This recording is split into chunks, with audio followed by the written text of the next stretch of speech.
ఆదికాండము 4వ అధ్యాయం మొదటి వచనాన్ని మనం పరిశీలిద్దాము.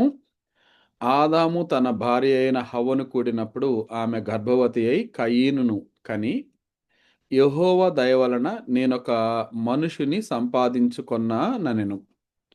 ఈ వచనం యొక్క అర్థం ఒకసారి మనం గమనిద్దాము. దేవుడు ఆమె చేసిన తప్పుకు దేవుడు ఆమెకు ప్రయాసాన్ని డబుల్ చేశారు, హెచ్చించారు. 16వ వచనం, 3వ అధ్యాయం 16వ వచనంలో, నీ ప్రయాసమును నీ గర్భవేదనను నేను మిక్కిలిగా హెచ్చించెదను, వేదనతో పిల్లలు కందువు అని దేవుడు చెప్పినప్పుడు, ఆ మాటలు ఆమె విన్నది కదా. వేదనతో ఒక కుమారుని కని, ఆ తర్వాత ఆ కుమారుని కలిగిన సంతోషాన్ని తిరిగి ఆమె దేవునికి కృతజ్ఞతలు చెల్లించటము మనం గమనిస్తా ఉన్నాం. అంటే హవ్వ దేవుడు నన్ను పనిష్ చేశాడు అనే కోపం గాని, బాధ గాని వ్యక్తపరచట్లేదు ఇక్కడ. నేను తప్పు చేశాను కాబట్టి దేవుడు నన్ను పనిష్ చేశాడు. నా నాకు నా నాకు పనిష్మెంట్ డబల్ చేశాడు. లేదంటే ఆయన నన్ను పనిష్ చేశాడు. లేదంటే నా ప్రయాసను పెంచాడు, ఆయన హెచ్చించాడు, మిక్కిలిగా హెచ్చించాడు, వేదన పెంచారు అనే బాధ ఆమెలో కనపడలేదు. కానీ కుమారుని కనిగిన తర్వాత ఆ కుమారుడు యెహోవా దయ వలన నేను పొందినాను, దేవుని దయ వలన పొందినాను అనే ఈ గొప్ప స్టేట్మెంటు నేడు అనేకులకు ఆదర్శప్రాయం కూడా. ఈ భూమి మీద మనకు కలిగే సమస్తమును కూడా దేవుని నుండి కలుగుతాయి అని మనం డిక్లేర్ చేయాలి. డిక్లేర్ చేయాలంటే ప్రకటించాలి. మనకి ఏం జరిగినా కూడా మన మన జీవితాల్లో, మన కుటుంబంలో అది దేవుని దయ వలన నేను పొందితిని అని మనము నలుగురిలో, సంఘములో, ఇతరులతో డిక్లేర్ చేసినప్పుడు అది దేవునికి మహిమ. హవ్వమ్మ కూడా అలాగే చేసింది. డిక్లేర్ చేసింది హవ్వ. డిక్లేర్ చేసి, యెహోవా దయ వలన నేను ఒక మనుషుని సంపాదించుకొని, ఇట్స్ నాట్ మై క్రెడిట్. ఇది మా ఘనత కాదు. అందుకని బైబిల్ ఏం చెప్తుందంటే, గర్భఫలము యెహోవా ఇచ్చు బహుమానము. వీళ్ళని పనిష్ చేయటమే కాకుండా బ్లెస్ చేసాడు దేవుడు. గర్భఫలము ద్వారా ఆశీర్వదించాడు. వారిరువురిని వారి కష్టార్జితాన్ని అనుభవించడానికి దేవుడు ఆశీర్వదించి మల్టిప్లై చేసి, దేవుడు వారికి తోడుగా ఉన్నారు. బయటకు పంపించినప్పుడు కూడా, ఎక్కడి నుంచి ఏదైనా తోట నుంచి వారిని తరిమివేసినప్పటికీ కూడా వారు ఇంకా దేవుని ఆధీనంలోనే ఉన్నారు. వారు దేవుని ప్రేమిస్తూనే ఉన్నారు. దేవుని కృప వారిపై కొనసాగుతుంది అని తెలియచేయడానికి ఇక్కడ హవ్వమ్మకు దేవుడు గర్భాన్ని అనుగ్రహించి దీవించటమే మనం గమనిస్తా ఉన్నాము. కాబట్టి ప్రియ సహోదరులారా, గర్భఫలము యెహోవా ఇచ్చు బహుమానము అని క్రైస్తవులందరికీ గుర్తే. కాబట్టి ఈ మాట ఎప్పుడో మనకెక్కడ వచ్చింది? కీర్తనల్లో వస్తది అప్రాక్సిమేట్‌గా. అంటే కొన్ని వందల సంవత్సరాల తర్వాత ఆ యొక్క మాట కీర్తనకారుడు ద్వారా పలకబడింది. కానీ ముందుగానే హవ్వమ్మ ఆ మాట యెహోవా దయ వలనే నేను పొందితిని అనే స్టేట్మెంటు చాలా గొప్పదనే విషయాన్ని గూడా మనం గమనించాలి. ఇక్కడ యెహోవా దయ వలన నేనొక మనుషుని సంపాదించుకున్నాను. అంటే ఇక్కడ పురుషుడు, మగపిల్లవాడు జన్మించాడు అని మనము గమనించాలి.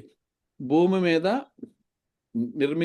దేవుని చేత నిర్మించబడిన మొట్టమొదటి మానవుడు పురుషుడు.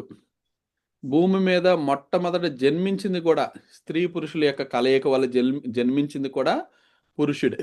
పురుషుడే. ఈ విషయాన్ని గమనించాలి. ఎందుకు బ్రదర్ పురుషుడే? వై ఓన్లీ పురుషుడే ఎందుకు? స్త్రీ ఎందుకు రాలేదు? అనేది కూడా మనం ఆలోచించాలి. పురుషుడు అయితే కొరింథీయులకు రాసిన పత్రిక 11వ అధ్యాయం 7వ వచనంలో, ఫస్ట్ కొరింథియన్స్, మొదటి కొరింథీ 11:7లో ఏముంటుందంటే, పురుషుడైతే దేవుని పోలికయు మహిమనై ఉన్నాడు అని కనపడుతుంది మనకి. కదండి! పురుషుడైతే దేవుని పోలిక, దేవుని మహిమై ఉన్నాడు. దేవుడు అందునిమిత్తమే వారిరువురిని దీవించి, ఆశీర్వదించి, మ్యారేజ్ మీకు తెలుసు కదా సహోదరులారా, ఆదామును హవ్వమ్మ దగ్గరికి తీసుకెళ్ళాడా? హవ్వమ్మను ఆదాము దగ్గరికి తీసుకెళ్ళాడా జతపరచడానికి దేవుడు? సాటి అయిన సహాయం కొరకు దేవుడు హవ్వమును ఏర్పాటు చేశాడు. మీకు వినపడుతుందన్నమాట. ఓకే. సాటి అయిన సహాయం కొరకు దేవుడు హవ్వమును ఏర్పాటు చేసి ఆమెను ఎవరి యొద్దకు తీసుకెళ్లారు? ఆదాము యొద్దకు తీసుకెళ్ళాడు దేవుడు. అంటే స్త్రీ పురుషుని యొద్దకు తేబడింది. స్త్రీ పురుషుని యొద్దకు తేబడింది. అంటే పురుషుని యొక్క అధికారం కూడా అక్కడ మనం గమనిస్తా ఉన్నాం. దేవుడు ఆ విధంగా ఉండాలి. స్త్రీ పురుషుని కొరకే గాని పురుషుడు స్త్రీ కొరకు కాదు అనేది గమనించాలి. వారు ఇరువురు సహకరించుకుంటూ సాటి అయిన సహాయము అవసరమైంది అక్కడ మానవుడికి. దేవుడేమని కోరుకున్నాడంటే నరుడు ఒంటరిగా ఉండుట మంచిది కాదని ఆయన ఆలోచన చేశాడు. వానికి సాటి అయిన సహాయాన్ని అనుగ్రహించి వాళ్ళు ఏక శరీరమై ఉండాలని కూడా దేవుడు కోరుకున్నాడు. అందుకని క్రొత్త నిబంధనలు ఏముంటుంది? పురుషుడు తన తల్లిని తన తండ్రిని విడచి తన భార్యను హత్తుకొనును, వారు ఏక శరీరమై ఉంటారు. ఇందులో ఇన్వాల్వ్మెంట్ దేవుడు ఏం చెప్తున్నాడంటే పురుషుడు తన భార్యని హత్తుకుంటారనగానే పేరెంట్స్ గురించి ఏమో మాట్లాడలేదు. ఇంకా ఇతర వ్యక్తుల్ని కుటుంబ సభ్యుల్ని అందులోకి దేవుడు తీసుకురాలేదు. వారి ఇరువురు విషయంలోనే వారు ఏక శరీరమై ఉంటారు. అందుకని ఒకరికొకరు సహకరించుకుంటూ వారు ముందు కొనసాగాలి. ఆదాము గారు ఏదైనా తోటలో ఆ తోటను సేద్యపరచడానికి ఉన్నప్పుడు హవ్వమ్మ కూడా సహకరించింది. వెళ్ళింది. వెళ్ళిందా లేదా? ఆమె ఒంటరిగా ఉన్నప్పుడే కదా ఈ ఈ అపవాది అనేవాడు శోధించింది. యాక్చువల్‌గా ఇందులో ఒక విషయాన్ని మీరు గమనించండి. పురుషుడు స్త్రీని ఎన్నడూ కూడా విడనాడకూడదు. విడనాడకూడదంటే ఎడబాయకూడదు. వాస్తవానికి ఆ సంఘటన మనం గమనిస్తే హవ్వమ్మ ఒంటరిగా ఏదైనా తోటలో ఉన్నప్పుడు అపవాది వచ్చి శోధించినట్లుగా గమనిస్తా ఉంది. అందుకనే వారు స్త్రీ పురుషులు ఇరువురు కూడా ఎల్లప్పుడూ ఎడబాయకుండా ఉండాలి. వ ఒకరికొకరు ఎల్లప్పుడూ కూడా సహకరించుకుంటూ ఒకరి కష్ట సుఖాలలో పనులలో వారు పాలు పంపులు పంచుకుంటూ ఒకరినొకరు ఎడబాయకుండా ఉంటే అప్పుడు అపవాది వచ్చి శోధించకుండా ఉంటది. నేటి కాలంలో అనేక మంది వివిధ వివిధ జిల్లాల్లో ఉద్యోగాలని, భార్య ఒక చోట భర్త ఇంకో చోట ఉద్యోగము, లేకపోతే దేశ విదేశాలలో ఉద్యోగాలు, భార్య భర్తలు వేరువేరుగా ప్రాంతాల్లో వేరువేరుగా ఉండటము. అలాంటప్పుడే అపవాది శోధనలోకి వెళ్ళటానికి అవకాశం ఉంది. అందుకని దేవుడు చెప్పింది ఏంది? మీరు అలా ఉండకూడదు, ఏక శరీరమై ఉండాలని తెలియచేయటము జరిగింది. కాబట్టి ఒక్క ప్రార్థన చేసుకోవడానికి తప్ప ఇది ఇరువురు కూడా ఎడబాయకుండా ఉండాలని క్రొత్త నిబంధనలో మనకు తెలియజేయబడింది. అది కూడా ఇద్దరి సమ్మతితోటి ఇరువురు కావాలనుకుంటే దేవుని ఎడల ఇంకా ఎక్కువ ప్రేమను ప్రార్థన చేసుకోవడానికి మాత్రమే మీరు కొంచెం దూరంగా ఉండొచ్చు అనే విషయాన్ని మనం చూస్తా ఉన్నాం. ఎక్కడంటే మీరు కొరింథీయులు రాసిన పత్రిక 6వ అధ్యాయం చూడండి, 7వ అధ్యాయము. 1 కొరింథియన్స్ చాప్టర్ 7 వర్స్ 5. 1 కొరింథీ 7-5 వచనాల్లో ప్రార్థన చేయుటకు మీకు అవకాశము కలుగునట్లు కొంతకాలము వరకు ఉభయుల సమ్మతి చొప్పునే తప్ప ఒకరినొకరు ఎడబాయకుడి. ఒకరినొకరు ఎడబాయకుడి. మీరు మనసు నిలుపుకోలేకపోయినప్పుడు సాతాను మిమ్మును శోధింపబడుకుండునట్లు తిరిగి కలుసుకొనుడి. చూసారు ఎంత గొప్ప మాట? ఒకవేళ సాతాను శోధించేటట్లుగా ఉంటే, మీరు మనసు నిలుపుకోలేనట్లుగా ఉంటే, మీరు ఆ ప్రార్థన కూడా ఆపేసేయండి. No worry. నేనేమనుకోను. మీరిద్దరు కలిసి ఉండటము, ఎడబాయకుండా ఉండటము, మీరిద్దరూ కలిసి ఉండటం వల్ల సంఘానికి బలము. మీరిద్దరూ నీతిగా జీవించటం వల్ల సంఘానికి బలము. అద్భుతంగా సంఘం నిర్మింపబడుతుంది. రాబోయే రోజుల్లో నా కొరకు ప్రజలు మీ నుండి కలగాలని దేవుని కాంక్ష. కానీ నేటి మానవులు అలా కాదే. వారి యొక్క అవసరాలు, కష్టాలు, ఇబ్బందులు అవన్నీ భౌతికమైనటువంటి ఇబ్బందులను దృష్టిలో పెట్టుకొని ఆత్మ సంబంధమైనటువంటి ఈ యొక్క ఆజ్ఞను మీరుతున్నారు. ఎడబాయొద్దంటే ఎడబాస్తారు. ఆమెకు చోట ఉద్యోగము, ఈయనొక చోట ఉద్యోగము. వేరే వేరే ఉద్యోగాలు, వేరు వేరు ఆలోచనలు, భిన్న అభిప్రాయాలు, అపవాదికి అవకాశం కల్పించడం. హవమ్మ దగ్గర ఏం జరిగిందో నేటి కాలంలో కూడా అదే జరుగుతుంది. కాబట్టి ఇరువురు భార్యాభర్తలు ఎడబాయకుండా ఉంటే మాత్రం ఈ అపవాది శోధనలో నుంచి తప్పించుకోవడానికి 100% అవకాశం ఉందని ఈ వచనాన్ని బట్టి మనం చూస్తా ఉన్నాం.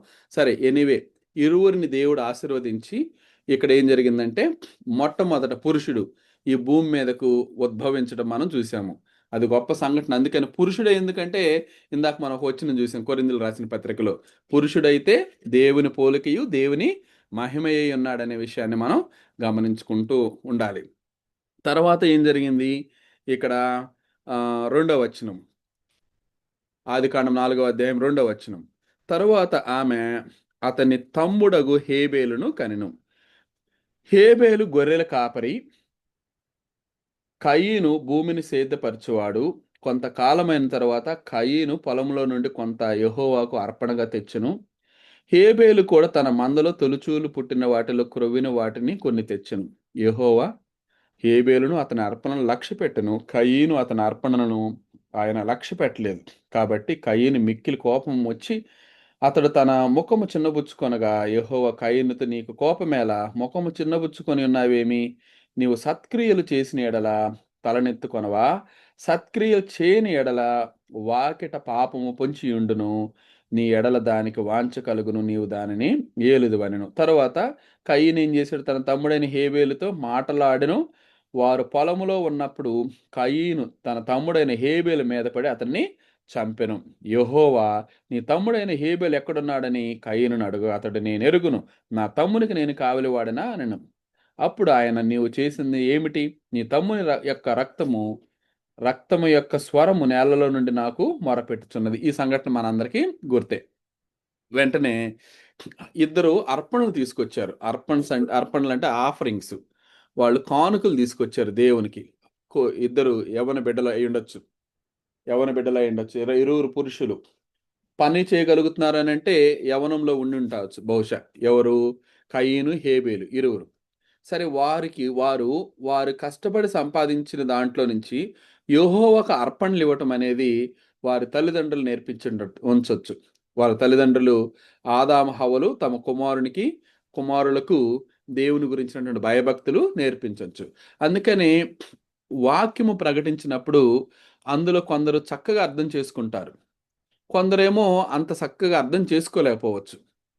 ఇక్కడ వారి తల్లిదండ్రులు చెప్పిన మాటలు, దేవుని గురించినటువంటి భయభక్తులు, పలానా విషయాలు, మేము ఏదైనా తోటలో ఉండేవారమి, దేవుడు మాతో మాట్లాడేవారు, ఇలా పండు తినొద్దన్నారు, మేము తిన్నాము, ఆజ్ఞ మీరాము, దేవుడు ఇలా మమ్మల్ని ఏదైనా తోటలో నుంచి పంపించి వేశారు. ఇలాంటి విషయాలన్నీ కూడా కుమారులతోటి తల్లిదండ్రులు చర్చించినప్పుడు వారిలో విశ్వాసము ప్రజ్వలించి ఉండొచ్చు. ఆ విశ్వాసంలో కూడా 2 టైప్స్ ఆఫ్ ఫెయిత్ మనం ఇక్కడ గమనిస్తున్నాం. ఒకటేమో హోల్ హార్టెడ్ ఫెయిత్ మనం చూస్తా ఉన్నాం. పూర్తి విశ్వాస సంబంధమైనటువంటి వ్యక్తి ఒక ఆయనేమో నామకార్థ క్రైస్తవుడు లేదా నామకార్థంగా విశ్వాసాన్ని చూపించే వ్యక్తిగా ఇంకొక ఆయన కయీను ఉన్నట్లుగా చూస్తా ఉన్నారు. ఇద్దరు అర్పణలు తెస్తే దేవుడు ఒక ఆయన మాత్రమే అంగీకరించాడు, ఇంకొక ఆయన అంగీకరించలేదు. Why Cain's offering is not accepted అనేది మనం ఆలోచించాలి. మన ఆఫరింగ్స్ దేవుడు యాక్సెప్ట్ చేస్తున్నాడా లేదా? Why Abel's offering is accepted. So మన ఆఫరింగ్ ఎలా ఉంటే దేవుడు యాక్సెప్ట్ చేస్తాడు? దేవునికి ఏది ఇష్టమో మనం ఈ పాఠం నుంచి నేర్పించవచ్చు. మన సంఘంలో కూడా కానుకలు ఇచ్చే విషయంలో కూడా హార్ట్ఫుల్గా దేవునికి ఇవ్వమని మనం వారిని, మన సంఘస్థులు మోటివేట్ చేయొచ్చు. ఎందుకంటే వారు హృదయపూర్వకంగా ఇస్తే దేవుడు వారిని ఆశీర్వదిస్తారు, వారి కుటుంబాలను ఆశీర్వదిస్తాడు దేవుడు. వారి కుటుంబంలో ఆశీర్వదింపబట్టమే కదా నీ లక్ష్యం, నా లక్ష్యము. సువార్థికుడిగా మన బాధ్యత ఏంటి? మనతో పాటు మన సహోదరుల యొక్క కుటుంబాన్ని కూడా దేవుడు ఆశీర్వదించాలి, వారిని దేవుడు రక్షించాలి, దేవుని యొక్క కృప వారికి కూడా వెదజల్లాలి. దేవుని యొక్క రక్షణలో వాళ్ళు కూడా ఉండాలి. ఆయన ఆనందంలో వారు కూడా జీవింప చేయటమే కదా నీ పని, నా పని. కాబట్టి అర్పణలు ఇచ్చేటప్పుడు వారిని మనం ఎలా ఎంకరేజ్ చేయాలంటే హార్ట్ఫుల్గా ఇవ్వటము ఎంకరేజ్ చేయాలి. ఒకసారి నెక్స్ట్ వచ్చిన మనం చదువుకుంటూ ముందుకెళ్దాం. ఆదికాండం 4వ అధ్యాయంలోనే 3-5 వచనాలు కూడా ఇందాక మనం చదువుకున్నాం. సో ఇప్పుడు ఎందుకు హేబేలు యొక్క అర్పణ అంగీకరింపబడిందంటే అతనుకున్నటువంటి బలమైన విశ్వాసము. పూర్వకాలంలో ఆరాధన అంటే ఏంటి? బలులు అర్పించటం, అంతే కదండి. పూర్వకాలంలో ఆరాధన అంటే వారు ఏదన్నా అర్పిస్తే అది ఆరాధన అయిపోయేది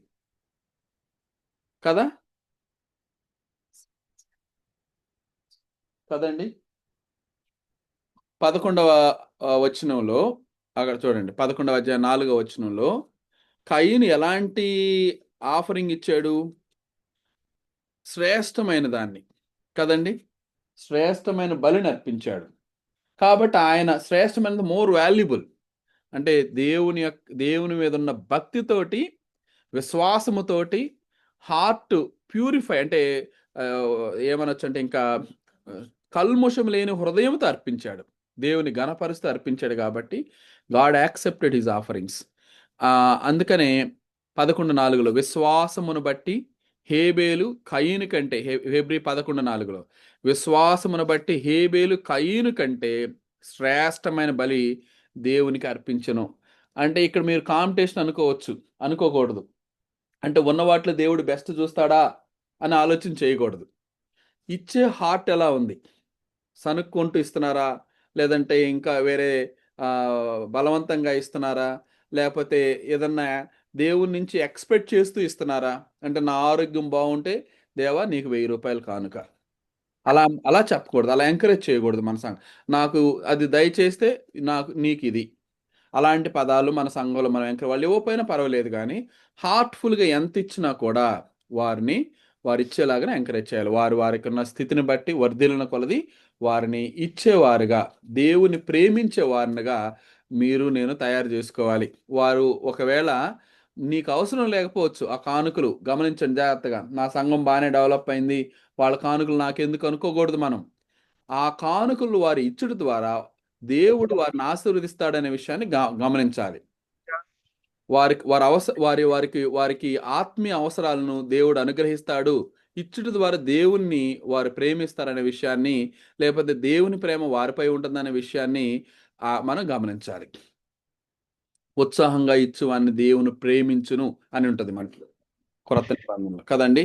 కాబట్టి మంచి ఆఫరింగ్స్ ఇచ్చే వారినిగా మనము సంఘస్థులను మనము ఎంకరేజ్ చేయాలనే విషయాన్ని మీరు గమనించాల్సిందిగా కోరుతున్నాను. తర్వాత ఎందుకు ఎందుకు కయీన్ ఆఫరింగ్స్, సరే ఇక్కడ ఇంకొక విషయం మీకు చెప్పినాక ముందుకెళ్తాను. ఎందుకు ఇద్దరు ఆ, ఇద్దరిలో ఒక ఆయన బెస్ట్ ఆఫరింగ్ ఇచ్చాడు, ఇంకొక ఆయన అంత బెస్ట్ ఇవ్వలేకపోయాడనంటే, తల్లిదండ్రుల నుంచి ఇరువురు చక్కగా విన్నారు, దేవుని గురించినటువంటి విశ్వాసం వారిలో ఉంది, కాదనట్లేదు. కానీ బాగా విశ్వసించిన వ్యక్తి మాత్రం హేబేలు. కయీను కూడా విశ్వసించాడు, విశ్వసించబట్టే కదా ఇచ్చాడు. కానీ ఆయన హృదయం వేరుగా ఉంది. దేవుడు చెప్పాడు అక్కడ, ఇందాక మనం చూసాము, అతని హృదయము సత్క్రియలతో కూడినట్లుగా లేదు. అతని హృదయము అంత దేవుని ఎడల భయభక్తులు చూపిస్తున్నట్లుగా లేదు. కాబట్టి దేవుడు యాక్సెప్ట్ చేయలేదనే విషయం. కాబట్టి దేవుని వాక్యం వినేటప్పుడు హృదయపూర్వకంగా వినాలి. కాబట్టి వినుట ద్వారా ఏమొస్తుందంటే విశ్వాసం వస్తుంది. ఆ వినుట క్రీస్తుని గూర్చినటువంటి మాట వలన కలుగుతుంది. ఇప్పుడైతే మనం ఏం వినాలి? క్రొత్త నిబంధనలో, క్రొత్త నిబంధన క్రైస్తవులు పరిశుద్ధులు ఏం వినాలంటే క్రీస్తుని గురించిన మాట, క్రీస్తు యొక్క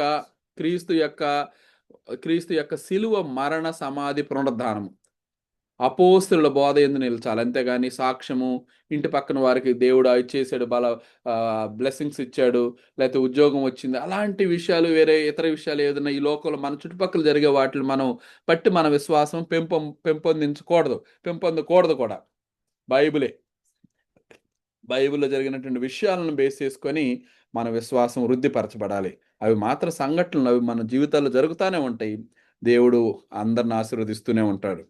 కాబట్టి వినుట వలన ఆదాము హవ్వలు చెప్పిన దేవుని గురించినటువంటి ఆ మాటలు, లేదంటే దేవుని గురించినటువంటి ఆ బోధ తల్లిదండ్రులు బోధించినప్పుడు హేబేలు కయీను ఇద్దరు విన్నారు. అందులో ఒక ఆయనకి మంచి విశ్వాసము ప్రజ్వలించినట్లుగా మనం గమనించాము. సరే, ఇప్పుడు కయీను గురించి కొన్ని మాటలు గమనిద్దాం. ఎందుకు కయీను అర్పణను దేవుడు అంగీకరించలేదు అనే అనే విషయంలో మనం 2 నిమిషాలు స్టడీ చేసి ముందుకెళ్దాం. ఎందుకు కయీను అర్పణను దేవుడు అంగీకరించలేదు అంటే కయీను యొక్క స్వభావాన్ని బట్టి. ఏమిటి కయీను యొక్క స్వభావము అనేది గమనిద్దాం. 1, కోపపడేవాడు అక్కడే ఉంది. ఏమనంటే, నీ తమ్ముడు ఏడేనంటే వెంటనే ఏం చెప్పాలి ఆయన దేవునితో మాట్లాడుతున్నప్పుడు? ఆ తప్పు చేసినా కూడా నీ తమ్ముడు ఏంటి, నేను ఆయనకి ఏమైనా కాపలవాడినా నన్ను అడుగుతున్నావు అన్నట్లుగా ఆడ కోపపడే తత్వం కనపడతా ఉంది. అంత మాత్రం సత్క్రియలు లేనివాడు తమ్ముని చంపేశాడు. తర్వాత ద్వేషము కలిగిన వాడు, ఇదిగో తమ్ముని అర్పణలు అంగీకరింపబడిన అనే ద్వేషము. కాబట్టి ఇలా ఉంటే దేవుడు ఖచ్చితంగా పనిష్ చేస్తాడు, ఆ స్వభావం ఉంటే. అసూయపరుడు కూడా, ఇది ఇన్ని బ్యాడ్ క్వాలిటీ. కోపము, కోపపడాలి. కోపపడొచ్చా మనం? క్రొత్త నిబంధన క్రైస్తవులు కోపపడొచ్చా? నేను మంచి కోసం కోపపడతాను బ్రదర్ అంటాడు ఒక ఆయన. మంచి కోసం లేదు, చెడ్డ కోసం లేదు, కోపాన్ని తగ్గించుకోవాలి, కోపం ఉండకూడదు. సంశయమును కోపము లేని వారుగా ఉండాలి పురుషులైతే, స్త్రీలు కూడా అంతే. సత్క్రియలు చేయాలి, మంచి క్రియలు, మంచి పనులు. ద్వేషం గలగవాడి కయ్యను మనం అలా ఉండకూడదు, అసూయ ఉండకూడదు. ఇంకోటి, తన తప్పును ఒప్పుకునేవాడు కాదు. తప్పు చేశాడు, దేవుని ఎదుట ఒప్పుకోకుండా. ఆదాము హవ్వలు కూడా తప్పు చేశారు. అందులో అందులో హవ్వమ్మని అడిగాడు దేవుడు, ఎందుకు పండు తిన్నావంటే, ఇదిగో సర్పం. ఒప్పుకోలేదు హవ్వమ్మ, తప్పును ఒప్పుకోకుండా సర్పం మీద నెట్టింది. ఆదాముని అడిగాడు దేవుడు, నువ్వెందుకు తిన్నావంటే, ఇదిగో నీవు నాకు ఇచ్చిన ఈ స్త్రీనే అని అన్నారు. సో అలా కాకుండా తిన్నాడు కదా, ఒప్పుకోవాలి. ఒప్పుకునే స్వభావం, తప్పును ఒప్పుకుంటే దేవుడు క్షమిస్తాడు. కీర్తనలు 139, 1-2 వచనాల్లో, లేదా 139వ కీర్తన అంతా కూడా. కాబట్టి 139వ కీర్తన అంతా కూడా దేవుడు హృదయ రహస్యాలు ఎరిగిన దేవుడు, ఆయన అద్భుతకారుడు, మనం ఎక్కడున్న చూడగలుగుతాడు దేవుడు అనే విషయాలన్నీ కూడా అక్కడ ఉంటాయి. యెహోవా, నీవు నన్ను పరిశోధించి తెలుసుకొని ఉన్నావు, నేను కూర్చుండుట, నేను లేచుట నీకు తెలియను. నాకు తలంపులు పుట్టక మునిపే నీవు నా మనసును గ్రహించుచున్నావు. ఇక్కడ కయీని యొక్క అర్పించక ముందే దేవునికి తెలుసు, ఇతని యొక్క హృదయం దేవునికి తెలుసు. హృదయమును అంతరింద్రియములను పరిశీలించు దేవుడు. అంతరింద్రియములను పరిశీలించు దేవుడు.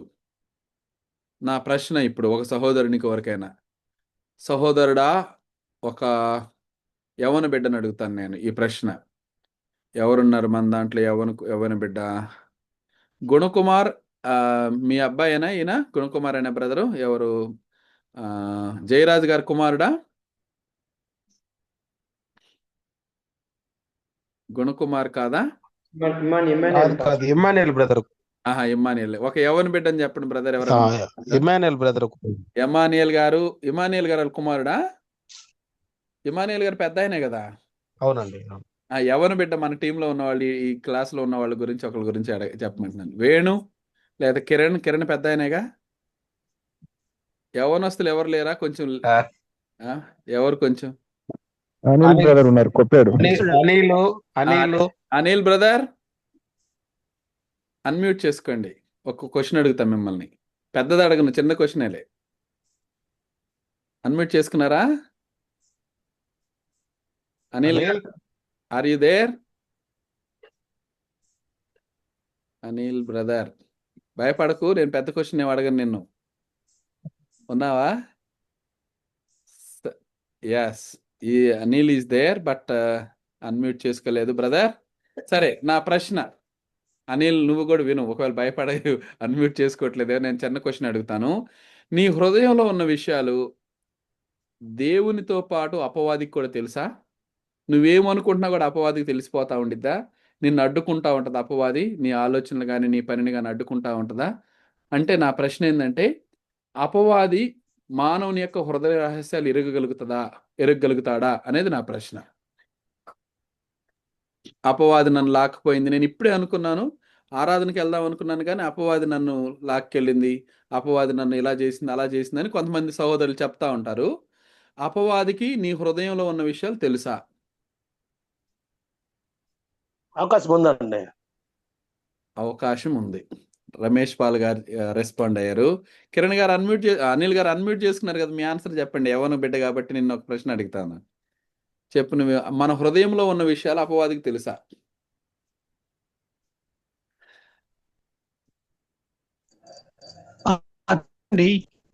అమ్మా తెలుసు తెలుసు. తెలుసు. రవి గారు అందుగుల మాచర్ల నుంచి. ఓకే, హృదయ రహస్యాలు అపవాదికి కూడా తెలుసు దేవునితో పాటు, అంతేనా? అవునండి.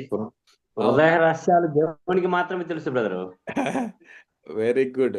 కాదండి, మీరు ఒక ఎగ్జాంపుల్ చెప్పండి. రవి గారు కానీ సహోదరులు, మన మన రమేష్ పాల్ గారు, మన హృదయంలో విషయాలు కూడా అపవాదికి తెలుస్తాయి అనడానికి బైబుల్ ఒక ఎగ్జాంపుల్. దుష్ట కార్యాలు ప్రేరేపిస్తాడు కదా. అది వేరు. మన హృదయంలో ఇప్పుడు మీరేదో అనుకున్నారు, ఒక మంచి పని చేద్దాం అనుకున్నారు, దేవుని కొరకు ఏదైనా చేద్దాం అనుకుంటే ఆ విషయం అపవాదికి తెలుసా? తెలుసు బ్రదర్. తెలుసా? తెలియదు బ్రదర్, తెలుసు. దేవునికి మాత్రమే తెలుసు. బ్రదరు, బాగా గమనించండి. మన పైన 3 ప్రయోగాలు చేస్తాడు అపవాది అనేవాడు. ఆ 3 ప్రయోగాల్లో దేనికో దానికి మనం పడిపోతాం తప్ప, ఏంటి? శరీరాశ, నేత్రాశ, జీవోపడమ్మము. ఈ 3 ప్రతి మానవుడి మీద ప్రయోగం చేస్తే ఈ మూడిట్లో ఏదో దానికి పడిపోతాడు మానవుడు వాని ప్రయోగించినప్పుడు ఈ మూడిట్లో దేనికో దానికి లొంగటానికి అవకాశం ఉంది తప్ప, హృదయ రహస్యాలు ఎరిగి నువ్వు ఆరాధనకు వెళ్దామంటానో, నువ్వు సంఘం స్థాపిస్తానంటానో, లేదా నువ్వు సంఘ కార్యక్రమాలు చేస్తానంటే అపవాది అడ్డుకోడు. నీ హృదయంలో జరిగే విషయాలు నీకు తెలియదు. బైబిల్ ఎక్కడా లేదు. హృదయ రహస్యాలు మాత్రం దేవునికి మాత్రమే తెలుసు కదండి. ఇదిగో మనకి 139వ కీర్తన చదవండి మీరు. మనం పండుకొనుట, మనం లేచుట, ఎవ్రీథింగ్ అక్కడంతా దేవునికి తెలుసు. మనం ఏ కార్నర్లో ఉన్నా కానీ అపవాదికి అలా తెలియదు. అపవాది అనేవాడు మనల్ని శోధిస్తాడు అంతే. మన ఎదుట 3 విషయాలను ప్రయోగించి మనల్ని టెంప్ట్ చేసి దారి మళ్లించడానికే ఉన్నాడు తప్ప, వాడు మన హృదయ రహస్యాలు ఎరిగి ముందే మనల్ని కట్టడి చేసేయడానికి వానికి అధికారం లేదు. వానికి మన హృదయంలో ఏం జరుగుతుందో తెలియదు. ఓకే, బైబిల్లో ఎవరి యొక్క హృదయంలోనికి వెళ్ళి లేదా ముందుగానే అతడు ఏమి అడ్డుకున్నది లేదు. ప్రయోగిస్తాడు ఈ 3 విషయాలను: శరీరాశ, నేత్రాశ, జీవపడము. కాబట్టి లోకం వాడిది కాబట్టి ఈ లోకాశను చూపించి మానవులు దారి తప్పించే ప్రయత్నం చేస్తాడు తప్ప మన హృదయాలు విషయంలో వాడు తెలియవు. హృదయ రహస్యాలు దేవునికి తెలుసు. ఇద్దరు ఈక్వల్ కాదు అని చెప్పడం నా ఉద్దేశం ఇక్కడ. అపవాది దేవుడు ఈక్వల్ కాదు. దేవుడు సర్వశక్తిమంతుడు. అపవాదికి శోధించడం ఒక్కటే ఉంది ఇక్కడ. మనల్ని టెంప్ట్ చేసి దారి మళ్లించడమే వాడి పని. అంతేకాని వాడు మన హృదయ రహస్యాలు దేవునితో పాటు ఈక్వల్గా వాడు కూడా హృదయ రహస్యాలు ఎరిగి వాడు కూడా సర్వాంతర్యామి కాదు. అర్థమైంది బ్రదర్. గాట్ ఇట్ నా బ్రదర్? అర్థమైంది. మీరు చెప్పిన దాన్ని బట్టి ఆ సబ్జెక్ట్ విషయం అర్థమైంది. ఓకే, కాబట్టి మనము అపవాదికి అన్ని విషయాలు తెలుస్తున్నాయని భయపడక్కర్లేదు. ఓకేనా? ఎవరన్నా మన హృదయంలో మనం నిర్ణయించుకున్న విషయాలు దేవునికి మనకే తెలుసు. మరో ఏ వ్యక్తికి తెలియకుండా దేవుడు అలాంటి ఆత్మను మనకు అనుగ్రహించాడు. ఓకే, సరే. ఇప్పుడు ఈయన హృదయంలో ఉన్న విషయాలు, బ్యాడ్ క్వాలిటీస్ దేవునికి ముందే తెలుసు కాబట్టి కయీన్ యొక్క అర్పణను దేవుడు లక్ష్య పెట్టలేదు అనే విషయాన్ని మనం గమనిస్తా ఉన్నాం. ఆయన స్వభావాన్ని బట్టి, ఆయనకున్నటువంటి తలంపులను బట్టి మన విషయాలు దేవునికి ముందే తెలుసు కాబట్టి మనకు ప్రసంగి గ్రంథంలో ఒక మంచి మాట ఉంటుంది. అది చదివినాక మనం ముందుకెళ్దాం. ప్రసంగి 5:1-2 వచనాల్లో. ప్రసంగి గ్రంథము 5వ అధ్యాయం 1-2 వచనాలు. నీవు దేవుని మందిరమునకు పోవునప్పుడు నీ ప్రవర్తన జాగ్రత్తగా చూసుకొనుము. బుద్ధిహీనులు అర్పించినట్లుగా బలి అర్పించుట కంటే సమీపించి ఆలకించుట శ్రేష్టము. వారు తెలియకే దుర్మార్గపు పనులు చేయుదురు. నీవు దేవుని సన్నిధిని అనాలోచనగా పలుకుటకు నీ హృదయమును త్వరపడనీయక నీ నోటిని కాచుకొమ్ము. దేవుడు ఆకాశమందున్నాడు, నీవు భూమి మీద ఉన్నావు, కావున నీ మాటలు కొద్దిగా ఉండవలెను. నీవు దేవుని మందిరమునకు పోవునప్పుడు నీ ప్రవర్తన జాగ్రత్తగా చూసుకొనుము. హృదయ ప్రవర్తన చాలా ఇంపార్టెంట్. ఆరాధనకు వెళ్ళినప్పుడు చాలా భయముతో, భక్తితో ఈ సన్నిధిలో, ఈ ప్రాంతంలో లేదా ఈ యొక్క ప్రదేశంలో దేవుడున్నాడు అనే విషయాన్ని మనం తెలియచేయాలి సంఘంలో అనే విషయంతో మనం కూడా ఆరాధనను కొనసాగించాలి. మన ఇష్టాన్ని రీతి కాకుండా బైబిల్ ప్రకారంగా దేవుని యొక్క గ్రంథాన్ని దేవుని ఎదుట మనం ప్రజెంట్ చేస్తున్నాం, ఆయన మాటలను. కాబట్టి భయముతో, భక్తితోటి, గ్రంథ ప్రకారంగా, లా ప్రకారంగా మాత్రమే చేయాలి. ఆయనకి అన్నీ తెలుసు, మన హృదయంలో ఉన్న విషయాలన్నీ కూడా. ఆయన కోపగించుకుంటే, ఆయన మనల్ని పనిష్ చేస్తే మనం ఏ పాటి వారమో కూడా ఆలోచించుకోవాలి. మనం ఇందాక ఇక్కడే చెప్పారు, నువ్వు భూమి మీద ఉన్నావు, ఆయన ఆకాశంలో ఉన్నాడు, బీ కేర్ఫుల్ అని ప్రసంగి రచయిత కూడా మనకు తెలియచేస్తా ఉన్నాడు. కాబట్టి ప్రియ సహోదరులారా, జాగ్రత్తగా ఉండాలి, సత్క్రియలు చేయాలి. కయీను సత్క్రియలు చేయలేదు కాబట్టి ఆయన యొక్క అర్పణలను దేవుడు అంగీకరించలేదనే విషయాన్ని గమనిస్తా ఉన్నాం. నీవు సత్క్రియలు చేసిన ఎడల తలనెత్తుకొనవా?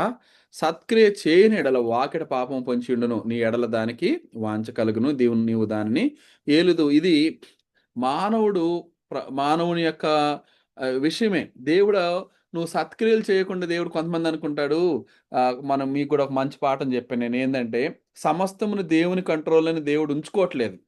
మంచి క్రియలు చెడ్డ క్రియలు చేసే స్వేచ్ఛ లేదా అధికారం మానవునికి దేవుడు పూర్తిగా ఇచ్చేశాడు. ఒక పాట మీకు చెప్పాను కదా నేను, ఏమైనా చేయగలవు అని చెప్పి కథ మొత్తం మార్చగలవు అనే ఈ పాట ఈ మధ్యకాలంలో బాగా అందరూ పాడుతూ ఉన్నారు. కానీ దేవుడు అలాగూ కథ మొత్తం ఆయనే మార్చేయడు. మనము నిర్ణయించుకోవాలి, మన జీవితం మారాలని నిర్ణయించుకోవాలి. మన జీవితంలో దేవుని యొక్క వెలుగు ఉండాలి, లేదా వాక్యం ఉండాలి, ఆయన చిత్తం మన జీవితంలో ఉండాలని నిర్ణయించుకొని దాని ప్రకారంగా వెళ్ళేటప్పుడు దేవుడు ఆశీర్వదిస్తాడు తప్ప ఆయన అన్ని సమస్తం చేసి రెడీగా మన కోసం ఉంచడు అనే విషయాన్ని కూడా మనం గతంలో ఒకసారి పాఠంలో డిస్కస్ చేసాం. కాబట్టి సత్క్రియలు చేయటం అనేది మన వంతు, ఆశీర్వదించడం అనేది ఆయన వంతు. అంతేకాని ఆయనే మన చేత సత్క్రియలు చేయించుకొని ఆయనే ఆశీర్వదించడు అనే విషయాన్ని జ్ఞాపకం పెట్టుకోవాలి. ఈ పాయింట్ మీకు అర్థమైందా? సత్క్రియలు చేయటం మానవుల వంతు, ఆశీర్వదించడం దేవుని పని. ఆయనే మనతోటి సత్క్రియలు చేయించుకొని ఆయనే ఆశీర్వదించడం అనేది కాదు.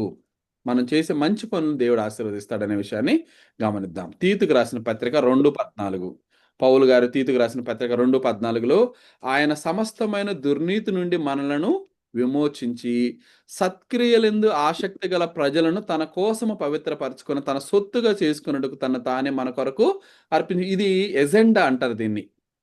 ఆయన ఉద్దేశము భూమి మీద ఉన్న మానవులందరూ కూడా సత్క్రియలే చేయాలి. భూమి మీద ఉన్న మానవులందరూ కూడా పరలోకానికి రావాలి. సమస్త దుర్నీతి అపవాది యొక్క క్రియలు భూమి మీద లేకుండా చేయాలి. దానికోసం నా ప్రాణాన్ని పెడతానని తను తాను అర్పించుకున్నాడు. దీన్ని ఎజెండా అంటారు. ఎజెండా అంటే తెలుసు కదా, దేవుని యొక్క ఉద్దేశము. అంతే మాత్రం ఆయన ఉద్దేశం ఏంటి? మానవులందరూ మంచిగా ఉండాలని. మానవులందరినీ కూడా ఆయన సమాన దృష్టితోనే చూస్తాడు, వేరువేరుగా చేయడు ఆయన. కాబట్టి సమస్త దుర్నీతి నుండి మనలను అంటే ఎవ్రీ మ్యాన్ విమోచించి, కొందరిని విమోచించి కొందరిని పెట్టడం గమనించండి జాగ్రత్తగా. సమస్త దుర్నీతి నుండి విమోచించి మనలను సత్క్రియలందు ఆసక్తి గల ప్రజలను తన కోసం పవిత్రపరచుకొని తన సొత్తుగా చేసుకుని తను తానే అర్పించుకొనెను. సో ఈ విధముగా అందరు మానవులు ఉండాలని ముందుగా ఆయన తను తాను అర్పించుకున్నాడు. దీన్ని జాగ్రత్తగా స్టడీ చేయకపోతే కొందరిని దేవుడు ముందుగా నిర్ణయించుకొని వారిని మాత్రం సత్క్రియలు చేసే వారినిగా ఎంచుకొని వారిని మాత్రం తన సొత్తుగా ఉంచుకొని వారిని మాత్రమే ప్రేమిస్తూ మిగతా వారిని వదిలేస్తున్నారనే ఉద్దేశం కాదు భూమి మీద ఉన్న. అందుకని ఏ ఒక్కరు నశించడం దేవునికి ఇష్టం లేదు. ఏ ఒక్కరు దేవునికి ఇష్టం లేదు. అందరూ అంతటా మారు మనసు పొంది వారు ఏముంది అక్కడ వచ్చిన కంటిన్యూషన్ చేస్తారా? అంతటా అందరు మారు మనసు పొంది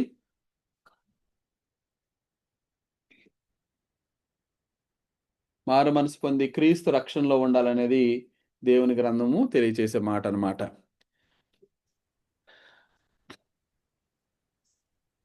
ఓకేనండి, సరే. రేపు క్లాస్లో మీకు హేబేలు యొక్క స్వభావం గురించి మాట్లాడుకుందాం. కయీను తన తమ్ముడైన హేబేలుతో మాట్లాడిన వారు పొలంలో ఉన్నప్పుడు కయీను తన తమ్ముని మీదపడి చంపెను. ఇక్కడ వరకు ఈరోజు మనం డిస్కస్ చేద్దాం. రేపు 4వ అధ్యాయంలో ఉన్నటువంటి హేబేలు స్వభావము తర్వాత క్లాస్లో, తర్వాత ఇంకో కొంచెం వీళ్ళిద్దరి మధ్యలో డిఫరెన్సెస్. ఇందాక కయీను అన్నాడు, నా తమ్మునికి నేను కావలివానినా అని అన్నాడు.